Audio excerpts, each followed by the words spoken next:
Så mødes vi endelig. Det er mig, der er direktøren. Jeg skal holde det hemmeligt.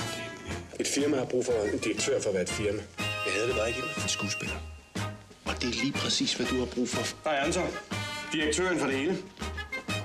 Nogle spørgsmål? Fortæl mig noget om, hvad det er, vores sysler med i firmaet. IT. IT. Det er jo fuldstændig uigennemskueligt. Så er det jo godt, du er sådan en god skuespiller. Dårligt skuespil fra ende til ende. Som om, at jeg ikke kunne mærke, når en mand er liderlig på mig. Ja. Det er mandsminister. Ja. Kissa, hvad laver du her? Du arbejder sgu da ikke i IT. I lige måde, kunne man måske sige.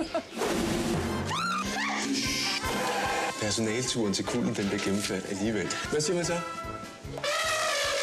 Hui. Idder! Med lummert! Okay, det er derfor. De kalder dig direktøren for det hele. Du er et svin. Ja.